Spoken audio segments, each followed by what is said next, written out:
Durante este processo de corrida eleitoral, como não poderia deixar de ser, a educação esteve no centro das preocupações de todos os candidatos. Todos já constatarem o nível desastroso que está no sistema de educação, começar pelo livro escolar que não chega às crianças, as condições em que estudam, o número de crianças numa sala, a pouca e a má formação dos professores, a falta de salário, enfim, um sistema de educação que muitas vezes de educação só tem o nome, mas que não tem as condições mínimas para ser chamado de educação. No mundo em que só os que têm conhecimento, têm informação, são capacitados de poderem concorrer para melhores lugares, mesmo a nível interno com as grandes empresas nacionais e internacionais e etc. Algumas críticas têm sido feitas ao facto que muitos dos dirigentes ou das classes superiores a que nós pertencemos mandam os filhos estudar fora. Alguns em escolas privadas aqui mesmo em Moçambique, outros na Esprit, em Portugal, e as bolsas de estudos ou os lugares de estudo vão se diversificando e deixando a maioria das pessoas em condições de estudo que são completamente desastrosas. O que fazer? Quando eu estava na Itália havia um político chamado Andreotti, ficou no governo muitos anos, desde a Segunda Guerra Mundial até a caída do Muro de Berlim, ocupando lugares diferentes. E ele dizia que a política é a ciência do possível.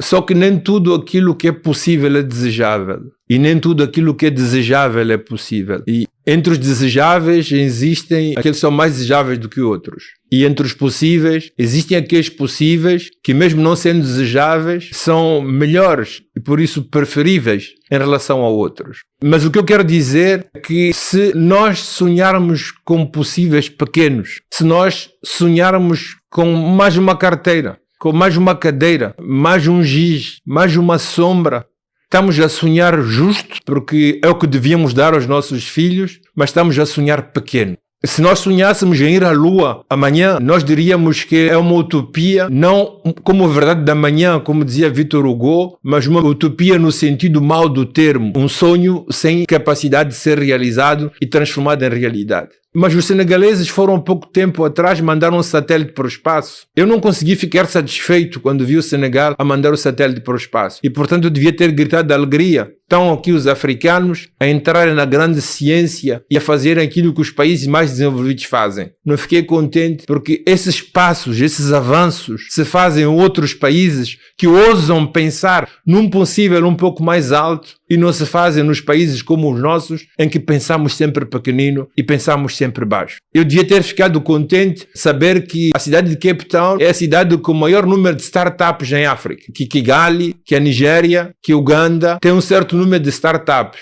Que o Madagascar é um dos países que mais é usado para inteligência artificial. Não consigo ficar satisfeito. Porque quando a gente olha para o nível de startups em Moçambique é zero, ou é quase zero. Não, é zero. Quando penso no uso da inteligência artificial, nós pensamos em usar a inteligência artificial. Mas nenhum de nós pensa que nós podemos ser protagonistas na sua criação. Nós temos telefones sempre mais bonitos, mais caros, mais concorrenciais, mas não sabemos fazer isto. Não sabemos o que há dentro disto. O nosso saber, a nossa ciência é sempre uma ciência de seguir os outros, de fazer o que os outros decidem por nós, de fazer coisas que não merecem o nome de ciência. Nós não conseguimos sonhar alto. Foi alto que sonharam os coreanos que fizeram aquela plataforma que está no Rovuma. Há 50 anos atrás não eram muito diferentes de nós. A Malásia não era muito diferente de nós. A Singapura não era muito diferente de nós. Se a gente olha aqui para o Dubai, para o Catar, tinham ovelhas e cabritos há 40, 50 anos. Hoje não são só prédios construídos, não é só uma grande arquitetura, uma grande beleza, uma grande organização dos espaços, é também a criação de grandes museus, centros de cultura, mas sobretudo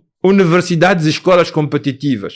Escolas e universidades competitivas significa aprender aquilo que há de mais pungente, de mais avançado no domínio do saber, da ciência e da técnica no mundo. E dizer que é a partir daí que nós temos que começar para tentar responder a problemas importantes e urgentes com que o Moçambique está confrontado. O Brasil de Lula decretou fome zero. Para Lula e para o Brasil, o investimento na educação É um investimento, não são gastos. Mas se nós pegássemos no dinheiro e chamássemos investimento, a criação de palhotas, de cadeiras para as crianças sentar na rua, era simplesmente pegar o dinheiro e deitar fora. Qual é o investimento? Ou qual é a educação que é um investimento? Moçambique tem mais de 1.400.000 crianças em idade escolar que não têm acesso à escola. Nós andamos pelos 6 milhões de crianças que acabam a 6ª classe sem saber ler e escrever. Andamos em volta de 7 milhões de crianças que não acabam o ensino primário. Quando falamos de rapazes, de raparigas, o número é maior. Nós temos quase uma coisa como 10 milhões de pessoas que chegam à universidade ou acabam o ensino secundário sem terem as competências necessárias. Mas nós temos 250 universitários.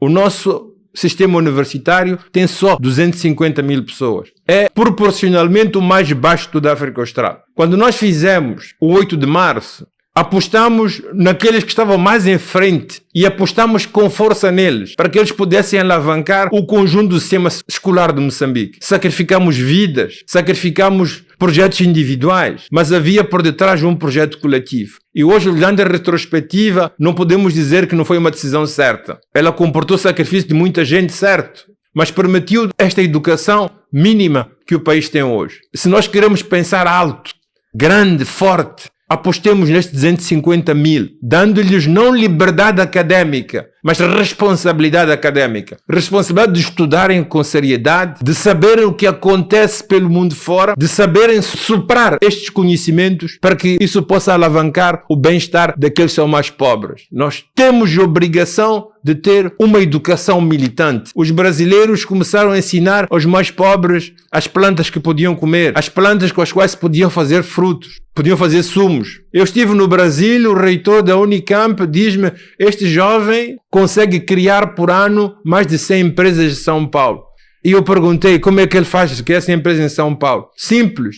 Os jovens estão cheios de ideias. Os jovens estão cheios de ideias, de sonhos. E sonhos bons e reais. Os nossos jovens não são mais burros do que os outros. Mas eles tinham no meio uma incubadora na universidade que escolhia melhores ideias. Criava condições para ver como é que elas podiam se tornar empresas. E o Banco do Brasil estava dentro da universidade e financiava os melhores projetos. Quando nasciam 100 startups, mesmo que morressem 50, havia 50 novas empresas que nasciam cada ano. O Estado de São Paulo mete quase 2% do seu orçamento, quando a economia está alta e quando a economia está baixa, para a educação. Apostar na educação. Hoje o Brasil explora o petróleo sozinho, faz aviões. Hoje o Brasil faz comboios, é o maior exportador de carne no mundo. Não parece absolutamente nada aquele Brasil que 50 anos atrás nós conhecíamos nas estatísticas mundiais. Eles sonharam e sonharam alto.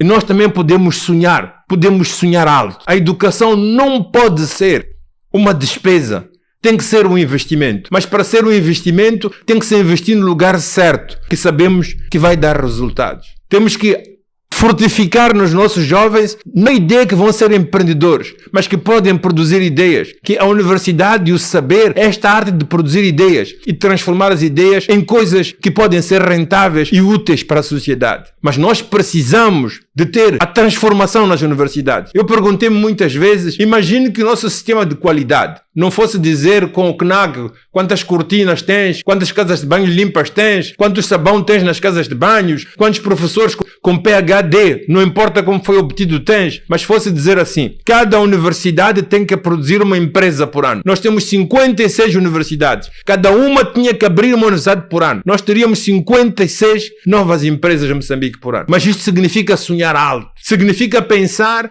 que nós temos que usar bem o nosso investimento em termos econômicos para poder ter resultados. Os coreanos não são mais inteligentes do que nós. Eu, quando estava na universidade, tinha os europeus, os americanos, não eram melhores do que eu. E não são melhores do que muitos estudantes que nós temos em Moçambique quando vão para as universidades. Mas precisam de um quadro. E governar significa dar quadros e dar condições para que estas coisas se possam realizar. Significa saber gastar bem o pouco de dinheiro que temos. Eu já disse isto em outras ocasiões. O Fundo Soberano devia dedicar uma boa parte na educação. Não educação como gasto, educação como investimento. Educação como alguma coisa que vai melhorar as condições de vida, não daqueles que estudaram, mas através daqueles que têm capacidade de ir à escola e estudar, a condição de vida do país no seu inteiro.